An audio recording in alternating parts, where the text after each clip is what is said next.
So last year I ran for mayor of my hometown, Tulsa, Oklahoma. And I was the underdog, was running against a two-term incumbent, and my opponent ran the classic partisan playbook.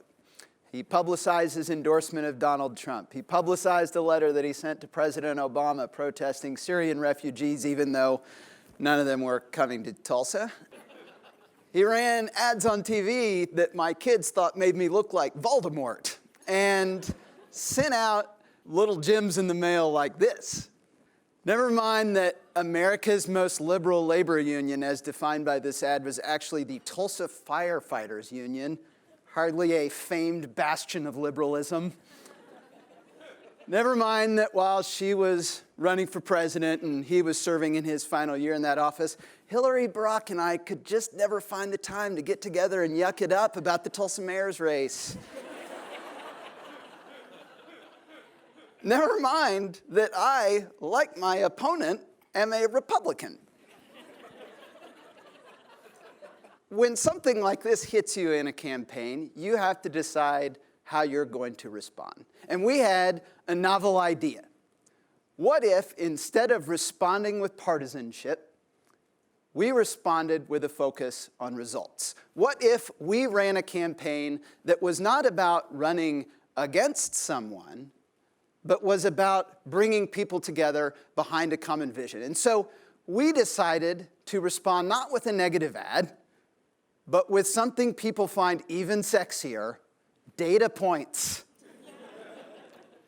And so we emphasized things like increasing per capita income in our city, increasing our city's population.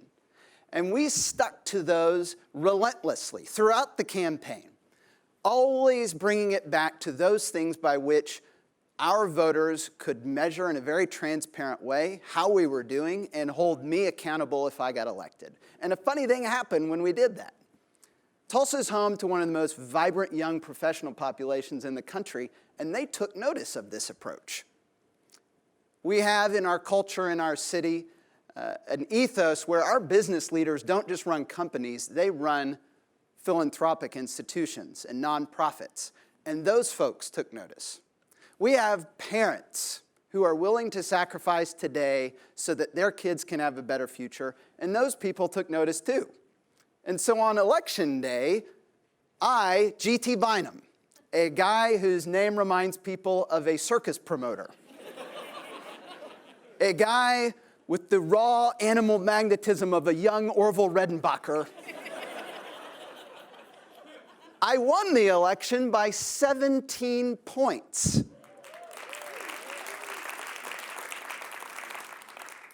And we did it with the support of Republicans and Democrats. Now, why is that story and that approach so novel? Why do we always allow ourselves to fall back on philosophical disagreements that ultimately lead to division? I believe it is because politicians find it easier to throw the red meat out to the base than to innovate. The conventional wisdom is that to win an election, you have to dumb it down and play to your constituency's basest divisive instincts.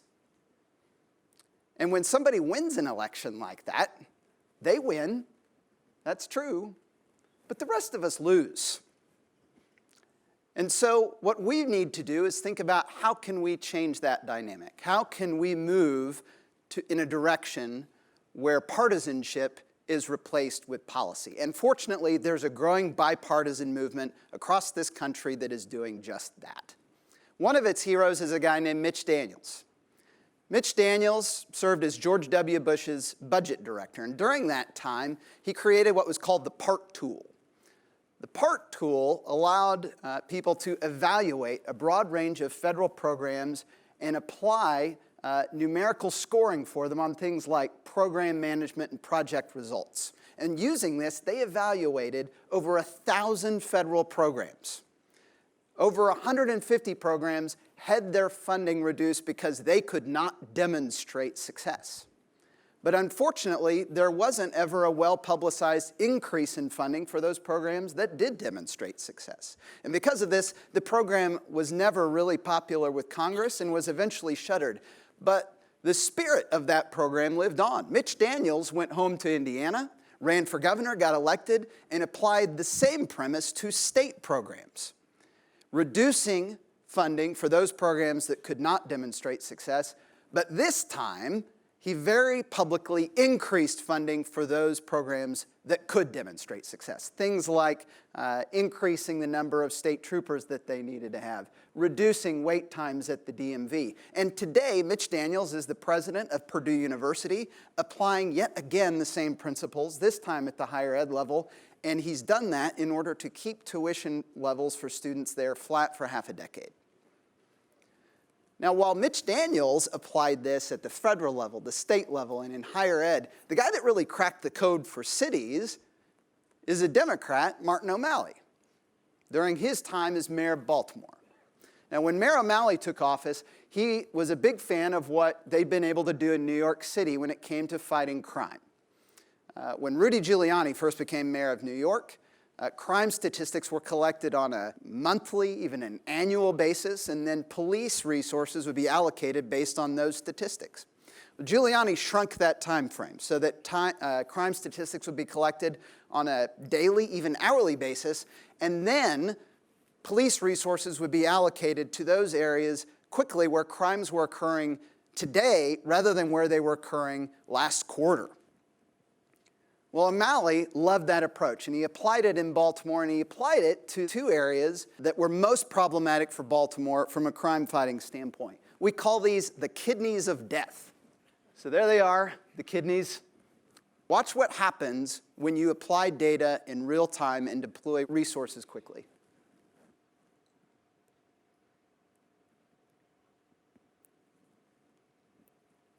In a decade, they reduced violent crime in Baltimore by almost 50% using this approach. But the genius of what O'Malley did was not that he just did what some other city was doing. Lots of us mayors do that. He realized that the same approach could be used to all of the problems that his city faced. And so they applied it to issue after issue in Baltimore. And today, it's being used by mayors across the country to deal with some of our greatest challenges. And the overall approach is a very simple one. Identify the goal that you want to achieve. Identify a measurement by which you can track progress toward that goal. Identify a way of testing that measurement cheaply and quickly, and then deploy whatever strategies you think would work, test them, reduce funding for the strategies that don't work, and put your money into those strategies that do. Today, Atlanta is using this to address housing issues for their homeless population.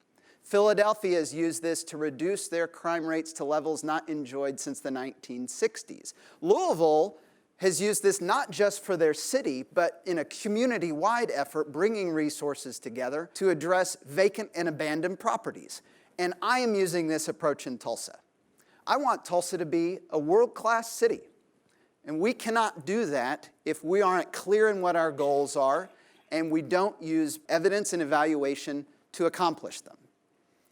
Now, what's interesting, and we've found in implementing this, a lot of people, when you talk about data, people think of that as a contrast to creativity. What we've found is actually quite the opposite. We've found it to be an engine for creative problem solving. Because when you're focused on a goal, and you can test different strategies quickly, the sky's the limit on the different things that you can test out. You can come up with any strategy and utilize it and try and test it until you find something that works, and then you double down on that. The other area that we've found that lends itself to creativity is that it breaks down those old silos of ownership that we run into so often in government. It allows you to draw all the stakeholders in your community that care about homelessness, or crime fighting, or education, or vacant and abandoned properties, and bring those people to the table so you can work together to address your common goal. Now, in Tulsa, we're applying this to things that are common city initiatives, things like public safety, that's an obvious one. Improving our employee morale at the city. We don't think you can do good things unless you've got happy employees. Improving the overall street quality throughout our community. But we're also applying it to things that are not so traditional when you think about what cities are responsible for. Things like increasing per capita income, increasing our population, improving our high school graduation rates, and perhaps the greatest challenge that we face as a city. At the dawn of the 1920s, Tulsa was home to the most vibrant African American community in the country. The Greenwood section of our city was known as Black Wall Street. In 1921, in one night, Tulsa experienced the worst race riot in American history. Black Wall Street was burned to the ground. And today, a child that is born in the most predominantly African American part of our city is expected to live 11 years less than a kid that's born elsewhere in Tulsa. Now for us, this is a unifying issue. 4 years from now, we will recognize the 100th commemoration of that awful event. And in Tulsa, we are bringing every tool that we can to address that life expectancy disparity. And we're not checking party registration cards at the door to the meetings.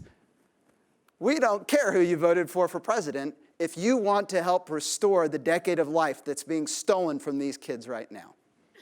And so we've got white folks and black folks, Hispanic folks and Native American folks. We've got members of Congress, members of the city council, business leaders, religious leaders, Trump people and Hillary people, all joined by one common belief, and that is that a kid should have an equal shot at a good life in our city, regardless of what part of town they happen to be born in.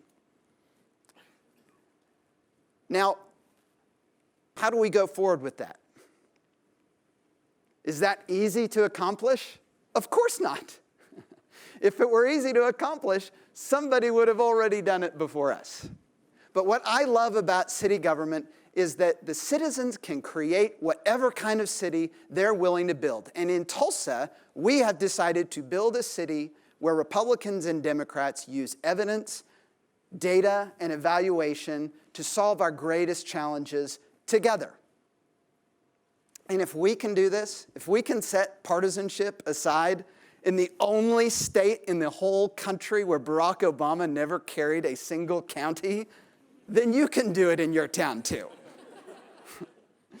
Your cities can be saved or squandered in one generation. So let's agree to set aside our philosophical disagreements and focus on those aspirations that unite us. Let's grasp the opportunity that is presented by innovation to build better communities for our neighbors. Let's replace a focus on partisan division with a focus on results. That is the path to a better future for us all. Thank you for your time.